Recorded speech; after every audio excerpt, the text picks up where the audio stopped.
Hi friends, 15 ஆண்டுகள் கடந்த வாகனங்கள் வச்சுருக்கீங்களா? காரோ பைக்கோ எது வச்சுருந்தாலும் உங்கள் மனசுக்குள்ளே கேட்குற கேள்வி ஒன்று தான். ஸ்கிராப் பாலிசினா என்னப்பா? எங்கே பார்த்தாலும் ஒரே ஸ்கிராப் பாலிசின்னு பேச்சாக இருக்குது. ஸ்கிராப் பாலிசி உண்மை தானா? ஸ்கிராப் பாலிசினா எங்கே போய் நம்ம வாகனத்தை கொடுத்து ஸ்கிராப் பண்ணோம்? ஸ்கிராப் பண்ணுறதுனால நம்மளுக்கு கிடைக்க போகிற பெனிஃபிட்ஸ் என்ன? யாருக்கு இந்த ஸ்கிராப் பாலிசி செட் ஆகும், யாருக்கு செட் ஆகாது? அது மட்டும் இல்லைங்க, இந்த வீடியோவை நீங்கள் பார்த்து முடிக்கும் போது உங்கள் வாகனம் பழைய இஎம் வித்தாலைக்கு பேரிச்சம்பழமா இல்லை உங்கள் வாகனத்தை எஃப்சி பண்ணி ஓட்டலான்றதையா நீங்களே முடிவுக்கு எடுத்துப்பீங்க. ஸோ வீடியோவை ஸ்கிப் பண்ணாமல் பாருங்க. ஸ்கிராப் பாலிசினா என்னன்னா, மத்திய அரசு அண்மையில் இந்த ஸ்கிராப் பாலிசியை கொண்டுட்டு வந்திருக்காங்க. இது எதற்காகனா, நம்ம நாட்டோட என்விரான்மெண்ட்டை பாதுகாக்கிறதுக்காக. டெல்லி போன்ற மாநிலங்களில் பார்த்தீங்கன்னா அங்கே நிறைய பொல்யூஷன் பிரச்சனைகள் இருக்கு. அது நிபுணர்கள், அதாவது பார்த்தீங்கன்னா சயின்டிஸ்ட் நிறைய விஷயத்த சொல்றாங்க அந்த பொல்யூஷன் வரதுக்கு. ஆனால் மெயினான ஒரு ரீசன் பார்த்தீங்கன்னா அந்த வாகனங்களோட புகை தான். அதனால இந்த வாகனங்கள் எண்ணிக்கை அதிகமாயிட்டே இருக்கு. அதாவது முந்தைய காலகட்டத்தில் பார்த்தீங்கன்னா எல்லாருமே வாகனத்தை வச்சிருக்க மாட்டாங்க. இப்போ இஎம்ஐ என்னைக்கு வந்துச்சோ எல்லாருமே போட்டி போட்டு ஒவ்வொரு வாகனத்தை எடுத்துக்கிறாங்க. ஸோ மக்கள் நல்ல விதமாக வாகனத்தை எடுத்து ஓட்டுறது நல்ல விஷயம் தான்.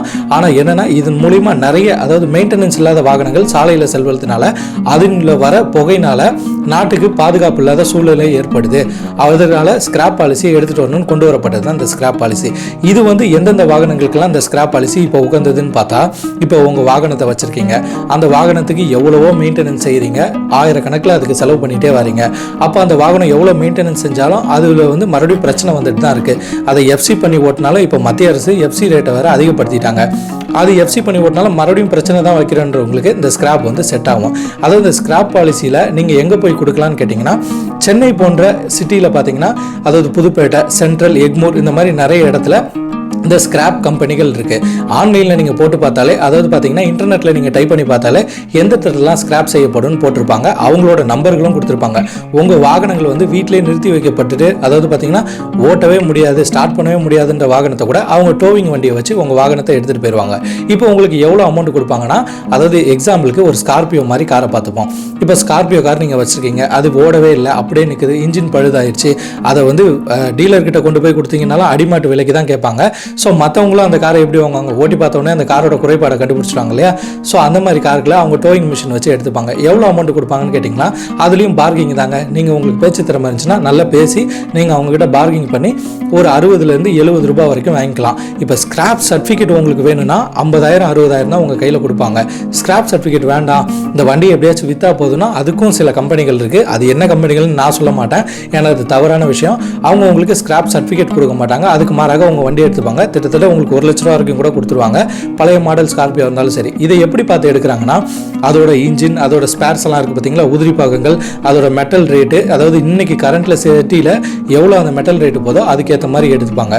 ஸோ அதை எடுத்துகிட்டு உங்களுக்கு கேஷாக கொடுத்துருவாங்க. இல்லை உங்களுக்கு ஸ்கிராப் சர்டிஃபிகேட் வேணும்னா அதாவது பார்த்தீங்கன்னா ஆத்தரைஸ்டான ஸ்கிராப் கம்பெனிகள் தான் உங்களுக்கு அதை வழங்குவாங்க. ஸோ அது உங்களுக்கு ஸ்கிராப் சர்டிஃபிகேட் ஏன் இம்பார்ட்டன்ட்னு பார்த்தீங்கன்னா, ஆர்சி நீங்கள் கேன்சல் பண்ணுறதுக்கு உங்களுக்கு கண்டிப்பாக ஸ்கிராப் சர்டிஃபிகேட் தேவை. அதை நீங்கள் கேன்சல் பண்ணிட்டு வச்சிட்டிங்கன்னா உங்களுக்கு எந்த பிரச்சனைகளும் கிடையாது. ஏன்னா அதே ஆர்சியில் அந்த வண்டி ஓடிக்கிட்டே இருக்கும். இப்போ நிறைய ஸ்கேம்ஸ் எல்லாம் வேற நடந்துட்டு இருக்கு. ஸோ முடிஞ்ச வரைக்கும் நீங்கள் வண்டியை ஸ்கிராப் பண்ணுறீங்கன்னா உங்களோட ஸ்கிராப் சர்டிஃபிகேட்டை வாங்கிக்கோங்க. வாங்கிட்டு அவங்க கொடுக்குற கேஷையும் வாங்கிட்டு நீங்கள் புது கார்களை போய் வாங்கலாம். இப்போ புது கார்களை வாங்கும் போது அவங்க ஃபர்ஸ்ட் உங்ககிட்ட கேட்கறது என்னன்னா, ஸ்கிராப் பண்ணிட்டீங்களா, அப்போ ஸ்கிராப் சர்டிஃபிகேட் கொடுங்க தான் கேட்பாங்க. அப்போ நீங்கள் கொடுக்கும் போது நிறைய பிராண்ட்ஸ் இருக்குங்க. நம்ம இந்தியன் பிராண்ட்ஸ்லேயே பார்த்தீங்கன்னா, அதாவது 25,000 வரைக்கும் தள்ளுபடி கொடுக்குற பிராண்ட்ஸ் இருக்கு. எக்ஸ்ஷோரூம் பிரைஸ்லேருந்து உங்களுக்கு 5 to 6% டிஸ்கவுண்ட் கிடைக்கும். அதுக்கப்புறம் உங்களுக்கு ரிஜிஸ்ட்ரேஷன் ஃபீ ஃப்ரீயாக வேவர் பண்ணி கொடுத்துருவாங்க கவர்மெண்ட். ஆனால் இது சில ஸ்டேட்டில் தான் ஃப்ரீ வேவர் இருக்குது. ஸோ அதை தெரிஞ்சுக்கிட்டு அந்த ஷோரூமில் கேட்டுட்டு நீங்கள் புக் செய்யுங்க. இப்போ இந்த ஸ்கிராப் பாலிசி 15-20 ஆண்டுகள் கடந்துருச்சுனாலே நம்மளே கொண்டுட்டு போய் கொடுத்துருமான்னு கேட்டால் கட்டாயம் கிடையாது. இந்த ஸ்கிராப் பாலிசி நீங்கள் தன்வார்வப்பட்டு, அதாவது உங்கள் வாகனங்கள் அதிகமான பிரச்சனை வருது. இப்போ நீங்கள் உங்கள் பழைய வாகனங்கள் வச்சுருக்கீங்க, ஒரு 20 வருஷம் வாகனம். அந்த வாகனத்துக்கு உங்கள் மெக்கானிக்கிட்ட போய் கொடுக்குறீங்க. அவர் 20,000 கேட்பார், 30,000 கேட்பார், 50,000 கேட்பார். நீங்கள் எஃப்சி பண்ணுறதுக்கோ ஒரு 1,70,000 கிட்ட வந்துடும். அதாவது அந்த வண்டிக்கு பெயிண்ட் எல்லாம் ரெடி பண்ணோம், ரஸ்டிங் இஷ்யூவை கிளியர் பண்ணோம், இன்ஜினில் ஏதோ இன்ஜெக்டர் ப்ராப்ளம் இருந்துச்சுன்னா அதை மாற்றணும், டைமிங் கிட்ட மாற்றணும், அதுக்கப்புறம் கிளச் பிளேட்டு, இந்த மாதிரி நிறைய விஷயங்களை மாற்றுவீங்களா? ஸோ இதுக்கெல்லாம் சேர்ந்து 1 லட்ச ரூபாய் வந்துடும்ல. அப்படியெல்லாம் பண்ணி நீங்கள் எஃப்சி பண்ணிவிட்டு மறுபடியும் அந்த வாகனங்கள் நல்லபடியாக ஓடினா ஓகே. நல்லபடியாக மறுபடியும் ஓட வேண்டிய நேரத்தில் மறுபடியும் ரிப்பேரை கூட்டிடுச்சுன்னா நீங்கள் மறுபடியும் மெக்கானிக் காசு செலவு பண்ண தானே போகிறீங்க. அப்போ அந்த வாகனத்தை நீங்கள் ஹைவேஸில் எடுத்துகிட்டு போகிறது உங்களுக்கும் டேஞ்சர். உங்கள் ஃபேமிலியோட வீக்கெண்டை என்ஜாய் பண்ணுறதுக்கு உங்கள் ஊர்களுக்கோ எங்கேயோ போவீங்க. அப்போ அந்த வாகனங்கள் பழுதாகி ரோட்டில் நின்றோம். அதுவே உங்களுக்கு ஸ்ட்ரெஸ் ஆயிரும். ஸோ அந்த இடத்துல உங்கள் ஃபேமிலியும் திட்டுவாங்க, உங்கள் வாகனத்தை பிரச்சனையாகவும் இருக்கும். உங்களை போலவே சக மனிதர் இன்னொரு வாகனத்தை எடுத்து உங்களுக்கு ஆப்போசிட்டில் வரலாம், இல்லை உங்கள் பக்கத்தில் வரலாம். அவருக்கு உங்கள் வாகனம் திடீர்னு பிரேக் பிடிக்காமல் போயிடுச்சோ இல்லை வேறு எதுவும் இஷ்யூஸ் ஆயிடுச்சோன்னா அவர் வாகனத்தில் நீங்கள் இடிச்சிட்டாலும் இல்லை அவர் உங்கள் மேலே இடிச்சிட்டாலும் அது ஒரு பெரிய ஆக்சிடெண்ட்டாக கூட நடக்கலாம்ல. குடும்பன்றது எல்லாருக்குமே குடும்பம் தானே, ஃபேமிலின்றது எல்லாருக்குமே ஒரு ஃபேமிலி தான். ஸோ ஃபேமிலியோட சந்தோஷமாக அனுபவிக்கிறதுக்கு தான் இந்த வாகனம், எல்லாருமே ஒன்று சேர்ந்து போகணுன்றதுக்கு. ஆனால் அப்படி ஒன்று சேர்ந்து போகும்போதே பிரச்சனைகளை கூட்டுதுன்னா அந்த வாகனத்தை கட்டாயம் நீங்கள் ஸ்கிராப்பே பண்ணிடலாம். இது ஒரு தன்னார்வப்பட்டு நீங்களே கொண்டு போய் கொடுக்குறீங்கன்னா அது உங்களோட பெருந்தன்மை தான். உங்களுக்கு பிரச்சனை கொடுக்குன்னு தெரிஞ்ச வண்டியை உங்களுக்கு அறியாமல் நீங்கள் என்ன பண்ணுவீங்க, கேஷ் கிடைச்சா போதுன்னு ஒரு டீலர்கிட்ட வித்துறீங்க. அந்த டீலர் என்ன பண்ணுவாங்க, ஒரு சில டீலர்கள் அதில் நிறைய ஸ்கேம் பண்ணி அதை இன்னொருத்தருக்கு ஏமாற்றி அவர் தலையில் கட்டிடுவாங்க. அவர் என்ன பண்ணுவார், அந்த வண்டியை வாங்கிட்டு செலவு பண்ணி தலைவார். ஏதாச்சும் பிரச்சனை இருக்குமான்னு ஹைவேஸில் திடீர்னு நின்றோம், இல்லைனா ஆக்சிடென்ட்ஸ் கூட நடக்கலாம். ஸோ உங்களோட மனசு பெருசாக இருந்துச்சுன்னா நீங்கள் ஸ்கிராப்புக்கு தாராளமாக, அதாவது யூஸ்லெஸ்ஸான வண்டியை உபயோகப்படுத்தலாம். இப்போ இது யாருக்கு செட் ஆகாதுன்னு பார்த்தீங்கன்னா, விண்டேஜ் லவர்ஸ் இருப்பாங்க. இப்போ பார்த்தீங்கன்னா அவங்களோட சென்டிமெண்ட்டாக, அதாவது அவங்க அப்பா வச்சிருப்பாரு, இல்லை அவங்க வீட்லேயே ஒரு வண்டி இருக்கும், ரொம்ப பழைய வண்டியாக இருக்கும். அவங்க என்ன பண்ணுவாங்க, இது ஸ்கிராப்புக்கெல்லாம் கொடுக்கக்கூடாது, அதுக்கு நல்ல மெயின்டெனன்ஸ் செய்து அந்த வண்டியை வச்சிருக்கோன்றவங்களுக்கு இந்த ஸ்கிராப் பாலிசி செட் ஆகாது. ஏன்னா நம்மளுக்கு சென்டிமெண்ட்டான ஆள்கள் இந்தியர்களை பொறுத்த வரைக்கும். ஸோ நம்ம சென்டிமெண்ட்டாக இருந்தோம்னா நம்ம அந்த வாகனத்தை ஸ்கிராப் பண்ணவே தேவையில்ல. அதுக்கு என்னென்ன பொருட்கள் கிடைக்குதோ அதை ஆஃப்டர் மார்க்கெட்டில் கூட நம்ம வாங்கி அதை போட்டு நல்ல மெயின்டெனன்ஸ் பண்ணிவிட்டு வாரத்துக்கு ஒரு வாட்டி அந்த வண்டி எடுத்துகிட்டு லோக்கலில் ஓட்டிக்கிட்டு வீட்டில் ஒரு ஷோகேஸ்டாக பண்ணி வச்சிருக்கலாம். இப்போ இந்த ஸ்கிராப் பாலிசி யாருக்கு செட் ஆகும்னு பார்த்தீங்கன்னா, அந்த வாகனம் தகுதியே இல்லை, ஓடுறதுக்கு தகுதியே இல்லைன்னு நினச்சிங்க, அதனால் நிறைய செலவுகள் வருது, அதை இன்னொருத்தருக்கு கொடுத்து அவருக்கும் பிரச்சனை தான் வரப்போகுதுன்னு நல் உள்ளம் கொண்டவங்களுக்கு இந்த ஸ்கிராப் பாலிசி செட் ஆகும். இப்போ யார் வண்டியை எஃப்சி போகிறதுக்கு உகந்ததாக இருக்குன்னு பார்த்துடலாம்.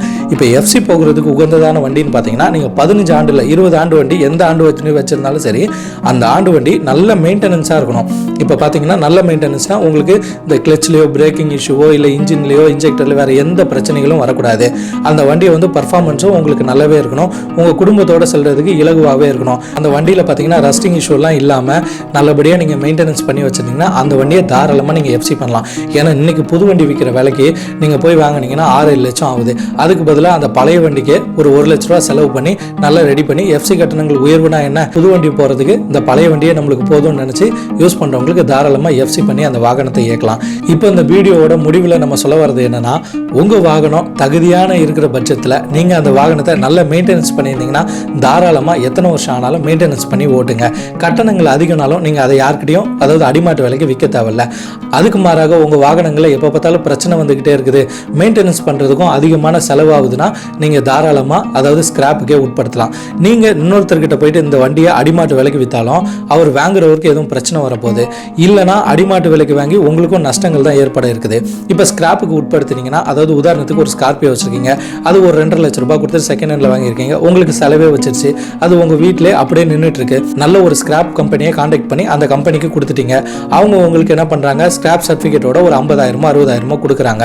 அதாவது இடையளவில் தான் உங்களுக்கு காசு கிடைக்க போகுது, அந்த இன்ஜின் கண்டிஷனு மற்ற ஸ்பேர் பார்ட்ஸ்லாம் கருதி. இப்போ அந்த அமௌண்ட்டை வச்சுட்டு நீங்கள் ஸ்கிராப் சர்டிஃபிகேட்டையும் வச்சுட்டு ஒரு புது கார்கள் உங்கள் காசை நீங்கள் போட்டு எடுக்கிறீங்கன்னா தாராளமாக நீங்கள் எடுக்கலாம். ஏன்னு பார்த்தீங்கன்னா, நீங்கள் வெளியே வைத்தாலும் கம்மியாக தானே கிடைக்க போகுது, அதுக்கு பதிலாக உங்களுக்கு ஸ்கிராப் சர்டிஃபிகேட்டும் கிடைக்குது, அமௌண்ட்டும் கிடைக்குது. அதை ஒரு 50,000 1 லட்சமாக போட்டு இஎம்ஐயில் போட்டோ இல்லை உங்கள் சொந்த காசு வச்சுருந்தீங்களோ அதன் மூலிமா நீங்கள் எடுக்கிறதுனால உங்களுக்கு எந்த பிரச்சனையுமே கிடையாது, உங்களுக்கு ஆகச்சிறந்த வண்டியாகவே அமையும். இப்போ அந்த ஸ்கிராப் பாலிசியில் நடக்கிற தில்லுமுள்ளுகள் வேலைகள் பார்த்தோன்னா, அதாவது ஸ்கேம்ஸ் ஒன்று பெருசாகவே நடந்துட்டு இருக்கு. என்னன்னு பார்த்தீங்கன்னா, நிறைய பேர் ஸ்கிராப் சர்டிஃபிகேட் கொடுக்காம அந்த வாகனத்தை வாங்கிடுறாங்க. அவங்க எடுத்துகிட்டு போய் என்ன பண்ணுறாங்க, அதோட பாடி நல்லா இருந்துச்சுன்னா அந்த பாடியை மட்டும் கலட்டி ரீஒர்க் பண்ணி வச்சுக்கிறாங்க. அதோட இன்ஜின் நல்லா இருந்துச்சுன்னா சில வேலைகளை பார்த்துட்டு அந்த இன்ஜினையும் ரெடி பண்ணி வச்சுக்கிறாங்க. அதில் என்னென்ன இருக்குதோ அது எல்லாத்தையுமே கலட்டி வச்சுட்டு யூஸ்டு மார்க்கெட்டில் விற்க ஆரம்பிச்சிடுறாங்க. சில பேர் அதையும் வாங்கி போட்டுட்டு தான் வராங்க. இப்போ இதனால் என்னப்பா பிரச்சனை, என் வண்டியில் நல்ல பொருட்கள்லாம் இருக்குதுல்ல, அதை இன்னொருத்தர் எடுத்து பயன்படுத்துகிறது நல்லது தானேன்னு கேட்டிங்கன்னா அப்படி கிடையாதுங்க. இப்போ சில பொருட்கள் பார்த்தீங்கன்னா அதுக்கு காலங்கள் முடிய போகுது. இப்போ நம்ம மனுஷன் உடம்பு மாதிரியே தான், அதுக்கு ஒரு சில வருஷங்கள் தான் அந்த பொருட்கள் நல்லாவே இருக்கும். அந்த ஒரு சில வருஷங்கள் தாண்டும் போது அதுக்கே உண்டான பிரச்சனைகள் வரதான் செய்யும். ஸோ இன்னொருத்தர் மலிவான விலையில் அவரோட கார்களில் இந்த பொருட்களை எடுத்துகிட்டு போய் போட்டார்னா அவருக்கு, அதாவது ஹைவேஸில் போயிட்டு இருக்கும்போது இதன் மூலிமா எதுவும் பிரச்சனைகள் கூட வரலாம்ல. ஸோ உங்கள் வெஹிக்கிளை ஸ்கிராப் பண்ணணும்னு நினச்சிங்கன்னா கரெக்டான டீலர்கிட்ட, அதாவது பார்த்தீங்கன்னா கரெக்டான ஆத்தரைஸ்டான ஸ்கிராப் கம்பெனிகள்கிட்ட உங்கள் வாகனத்தை கொடுத்து ஸ்கிராப் சர்டிஃபிகேட்டும் வாங்கிக்கோங்க. அந்த சர்டிஃபிகேட்டை வாங்கிட்டு ஆர்டிஓவில் போயிட்டு உங்களோட ஆர்சியை கேன்சலும் பண்ணிக்கோங்க. இதனால் போலீஸ் ஃபைன், செல்லான்ஸ் இதெல்லாம் உங்களுக்கு இஷ்யூ இல்லாமல் இருக்கும். அதன் மூலிமா ஸ்கேம்ஸுகளும் கண்ட்ரோலில் இருக்கும். இப்போ நீங்களே உங்கள் மனசுக்குள்ளே முடிவெடுத்துப்பீங்க. நல்லுள்ளம் படைத்த நிறைய பேர்கள் அவங்க வாகனம் ரொம்ப வீட்டிலே நிப்பாட்டுறவங்க கண்டிப்பாக ஸ்கிராப்புக்கு போயிடுவீங்க. அந்த வண்டி நல்ல மெயின்டெனன்ஸாக இருக்குது, இல்லை நான் ஒரு விண்டேஜ் பிரியர், எங்கள் அப்பா பயன்படுத்தின வண்டி எங்கள் குடும்பத்தோட அடையாளம் நினைக்கிறவங்க கட்டாயம் எஃப்சி செய்யுங்க. இது ரெண்டுத்தில் எந்த முடிவு சிறந்த முடிவுன்னு நீங்களே ஒரு முடிவு எடுத்துக்கோங்க. உங்களோட முடிவுகளையும் நம்ம கமெண்ட் பாக்ஸில் தெரிவிங்க. எஃப்சியை பற்றியும் ஸ்கிராப் பாலிசியும் பற்றி நம்ம நிறைய வீடியோக்கள் போட்டுட்டு வர ஒரே ரீசன்னா இந்த ஸ்கிராப் பாலிசி எப்போ நம்மளுக்கு அமல் வரும்னு தெரியாது. ஸோ அதனால தான் உங்களுக்கு அது ஒரு இன்ஃபர்மேஷனாக இருக்கணும் தான் எனக்கு தெரிஞ்ச விஷயங்களை உங்ககிட்ட ஷேர் பண்ணிட்டு இருக்கேன். இதில் கருத்து வேறுபாடுகளோ முரண்களோ எதுவாக இருந்தாலும் தாராளமாக நம்ம கமெண்ட்ஸில் சொல்லுங்கள். எல்லாம் தெரிந்தவர் எவரும் ஒன்றும் இல்லைங்க. எல்லாமே ஒவ்வொரு நாளும் ஒவ்வொரு மனுஷனும் ஒவ்வொரு விஷயத்தை கற்றுக்கிட்டு தான் வரும். ஸோ உங்கள் வடிவில் நான் கற்றுக்கிட்டாலும் எனக்கு நல்லது, என் வடிவில் நீங்கள் கற்றுக்கிட்டாலும் உங்களுக்கு நல்லது. ஸோ இன்ஃபர்மேஷனை ஷேர் பண்ணிக்கிட்டு இருப்போம், பாஸ் பண்ணிகிட்டு இருப்போம். இதே போன்ற வீடியோஸ்க்கு த மிதுன் ஸ்டோரி சேனலை சப்ஸ்கிரைப் பண்ணுங்கள், ஷேர் பண்ணுங்கள், லைக் பண்ணுங்கள். நீங்கள் பண்ணுற ஒவ்வொரு ஷேரு, சப்ஸ்கிரிப்ஷன், லைக்கில் தான் நான் அடுத்த வீடியோ போடுறதுக்கு எனக்கு உந்துதலாக இருக்குன்றதை என்றைக்குமே மறந்துடாதீங்க. நம்ம அடுத்த வீடியோவில் பார்க்க போகிறது 15 ஆண்டுகள் கடந்த டெல்லி கார்களை நம்ம வாங்கலாமா, அப்படி வாங்கணும்னு நினச்சா என்னென்ன மாதிரியாக பார்த்து வாங்கணுன்றதை நான் உங்கள் மிதுன் அடுத்த காணொளியில் சந்திப்போம். பாய்.